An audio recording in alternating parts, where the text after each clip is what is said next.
The year 2000 had it all: the Marshall Mathers LP, the Sydney Olympics, and the Bush Gore recount. TV networks were throwing everything at the wall to see what stuck. Some shows became classics, others, well, they got one season and a quick goodbye. Today we're looking at 10 drama and action shows from 2000 that burned bright and fizzled fast. Some of them had promise, some were just weird, and a few might have actually deserved a second chance. We've got cybercrime, virtual reality wars, and a stock market soap opera that tried way too hard to be cool. So let's dive in before these shows disappear from memory completely. Number 10, Freaky Links.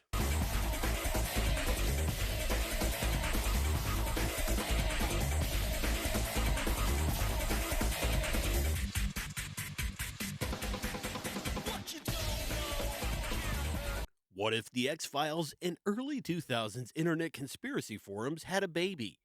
Well, that's Freaky Links, a supernatural investigation series following a guy running a website about weird, unexplained mysteries.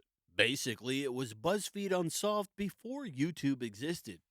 Premiering on Fox on October 6, 2000, the show starred Ethan Embry as Derek Barnes, a guy who takes over his deceased twin brother's paranormal blog and stumbles into actual supernatural events. There were ghosts, cryptids, government conspiracies, and plenty of 90s hacker aesthetics. Crystal, I'm not like the other guys that hang out in this dump. Whoa. Did I just say dump? What do you want? Look, I've heard stories, okay, rumors about dancers who burned up on stage, then just poof, went up in flames in the middle of a lap dance. Have you ever heard anything like that? Maybe. Why do you want to know about it? Fox was hoping for another X-Files, but audiences were good with the one they already had. Critics weren't sold on the show's mix of found footage, shaky cam, and over-the-top horror, which I personally found to be the worst part of the show. Plus, the internet in 2000 wasn't exactly the thrilling, terrifying rabbit hole we know today. It was mostly dial-up noises and waiting an hour for one blurry photo to load. The show did, however, build a bit of a cult following, and an online petition was created to ask the Fox network to bring the show back for another season. However, this was unsuccessful.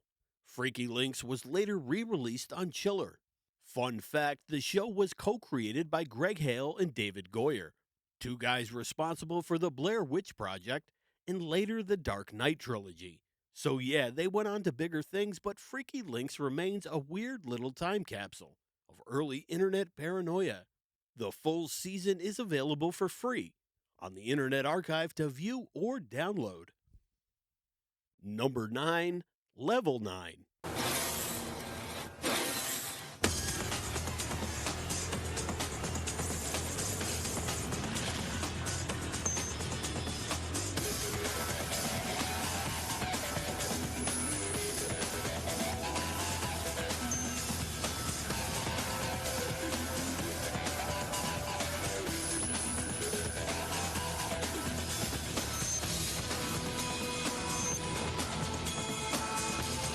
Cybercrime, hacking, a secret government agent fighting digital criminals?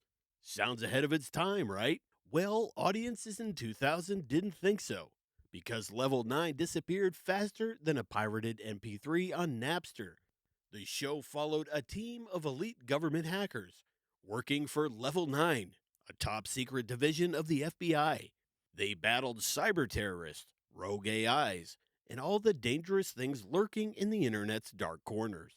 In reality, it was basically a UPN-produced version of the movie Enemy of the State. Honestly, for me, the show was 80% boring and 20% entertainment. And part of that credit goes to seeing Romany Malco in the role of Jerry Hooton. Unfortunately, the show misunderstood two things: how hacking actually works and what TV audiences wanted. Instead of realistic cyber threats, we got over-the-top action scenes and ridiculous hacker dialogue. Combine that with the fact that UPN wasn't exactly the go-to network for high-tech thrillers, and Level 9 was doomed. 13 episodes were produced, but only 10 aired before being canceled. In August of 2006, the Sci-Fi Channel acquired rerun rights to the series. which was added to their schedule in June of 2007. Sci-Fi aired the episodes never shown by UPN in February of 2008. The show's star Fabrizio Filippo later became a writer for Orphan Black, so at least someone figured out how to make a sci-fi thriller work. Number 8, The Street.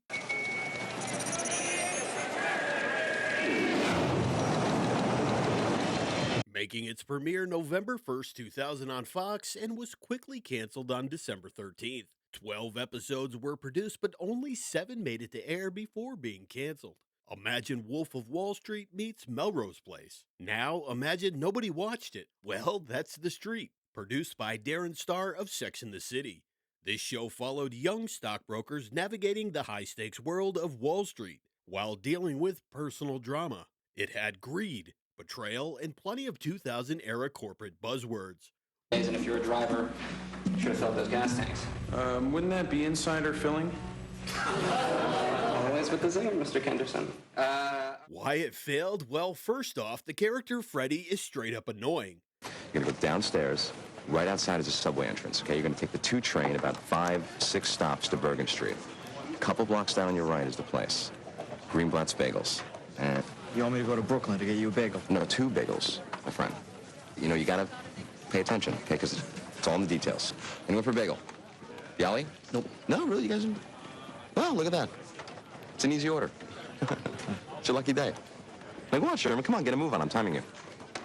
The dialogue is laughable, sometimes feels like a spoof of Melrose Place goes to Wall Street. Turns out watching rich guys stress over stock portfolios wasn't must-see TV. Plus, it aired just before the dot-com bubble burst, making its high-flying finance drama feel instantly outdated. Despite its failure, The Street had a crazy cast, including Tom Everett Scott, Jennifer Connelly, Adam Goldberg, and Juan Carlo Esposito. Yeah, that's Breaking Bad's Gus Fring, along with recurring roles by Jenny Garth and Bradley Cooper. This elevator's not the only thing that's going up.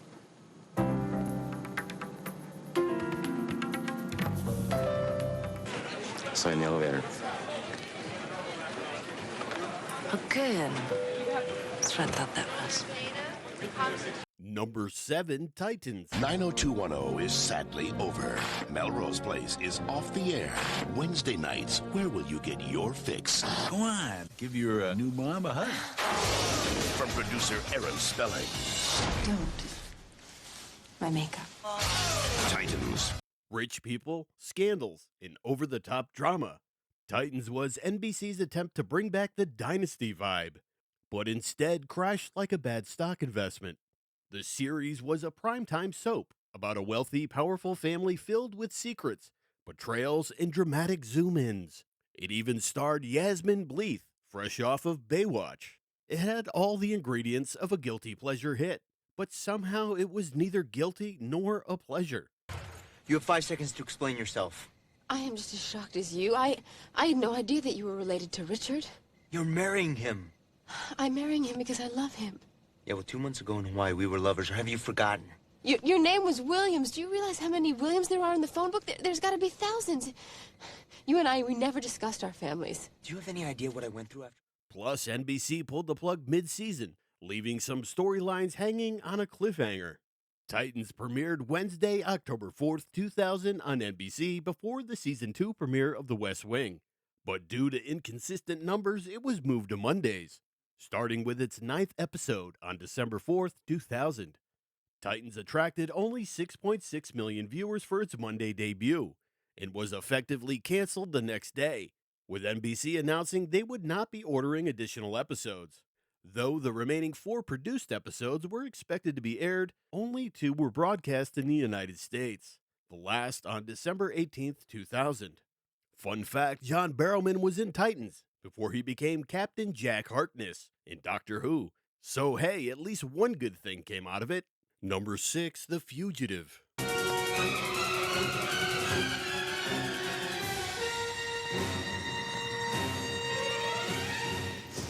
Released on October 6, 2000 on CBS. The Fugitive is a remake of the classic 1960 series. It starred Tim Daly as Dr. Richard Kimball, a man on the run after being wrongly convicted of his wife's murder. Each episode followed Kimball evading capture while searching for the elusive one-armed man who actually killed his wife. The action was solid, the drama was intense, and it had all the ingredients of a hit. Except for viewers, of course. Despite being a well-made show, The Fugitive ran into one problem. Nobody really asked for another version of The Fugitive. CBS thought nostalgia would sell it, but audiences weren't biting.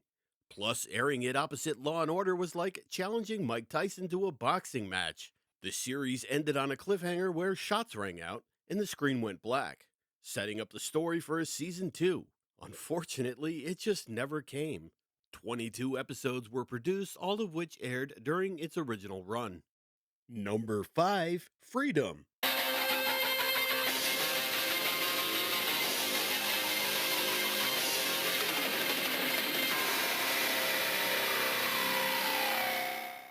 Revolution. Dystopian America. A small band of rebels fighting an oppressive government?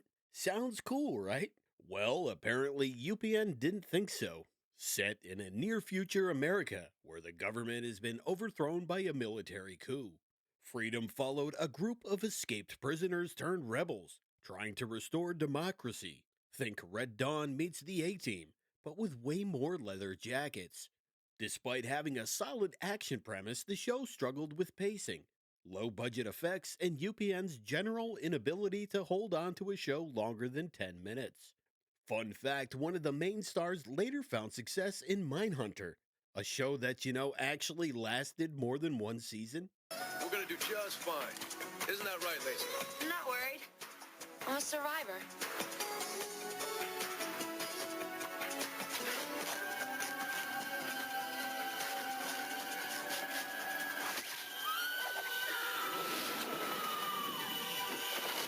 She's dead. Number 4, The Beat.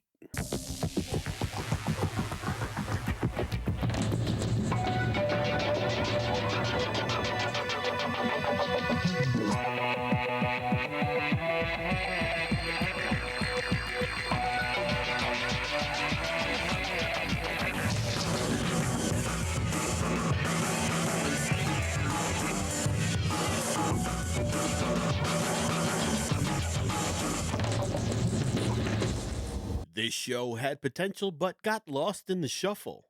Set in New York City, The Beat focused on the daily struggles of two beat cops, played by Derek Cecil and Mark Ruffalo. Unlike most police dramas of the time, this one was more about the psychological toll of the job, rather than big shootouts and car chases. UPN had no idea how to market this thing. It was too dark to be a buddy cop show, too street level for NYPD Blue fans, and lacked the action that audiences expected. Also, let's be real, UPN wasn't exactly known for prestigious drama. Fun fact, Mark Ruffalo went on to become the Hulk. So at least one of these guys found a way to smash the competition. Number 3, Codename Eternity.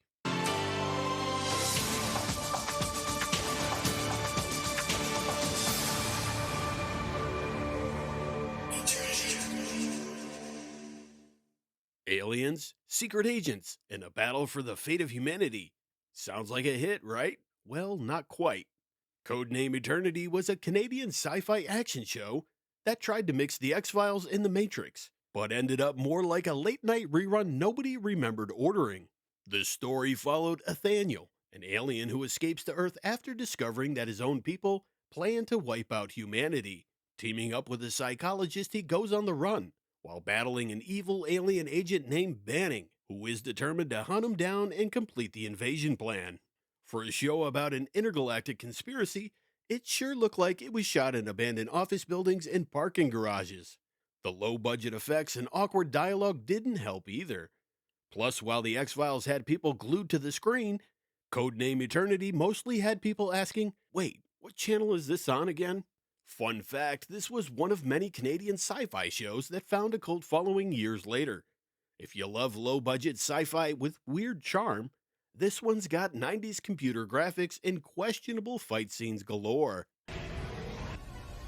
Now.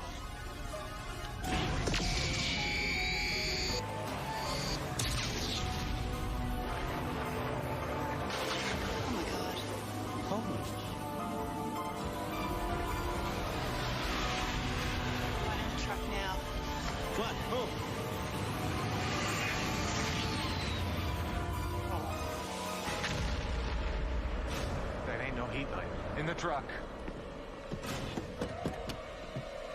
Number 2, Wonderland.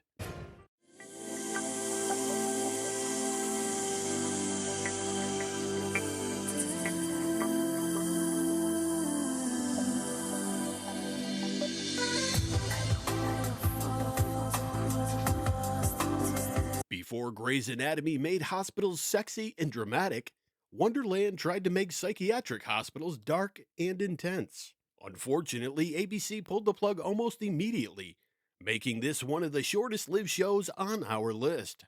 Created by Peter Berg of Friday Night Lights, Wonderland was a gritty medical drama set in a psychiatric hospital in New York City. It focused on the doctors, patients, and ethical dilemmas that came with treating severe mental illness. Think ER, but with more psychological trauma.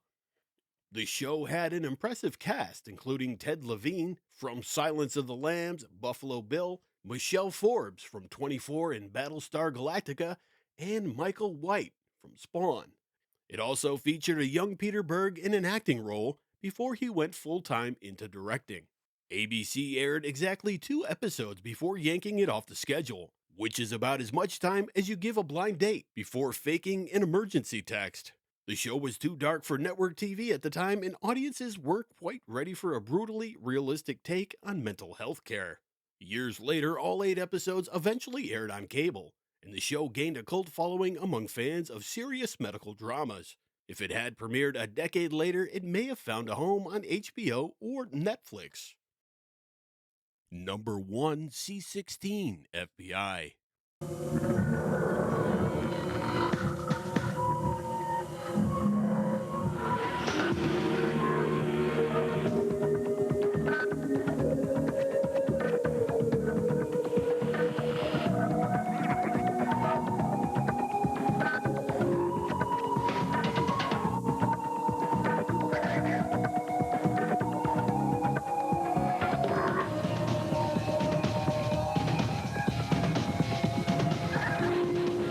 A high-stakes FBI procedural that flew under the radar. C16 FBI was a hard-hitting drama centered on an elite team of FBI agents tasked with handling the country's most dangerous cases.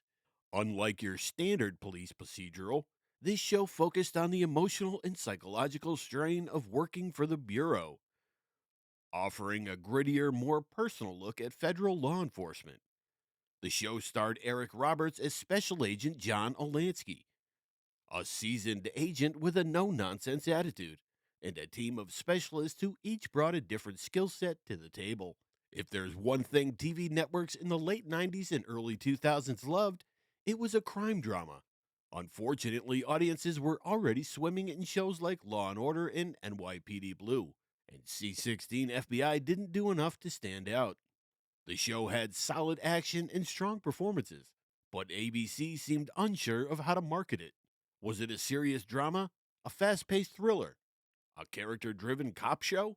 In the end, viewers didn't have time to figure it out before it was quietly pulled from the air. Fun fact, Eric Roberts might not have gotten another season with C16 FBI, but he certainly stayed busy. Since this show ended, he's racked up more than 600 acting credits. Yeah, you heard that right. The man does not stop working. Well, there you go. There's our top 10 one-season drama and action shows from 2000. As always, thanks for watching. And if you've enjoyed this video, please subscribe for more videos just like this.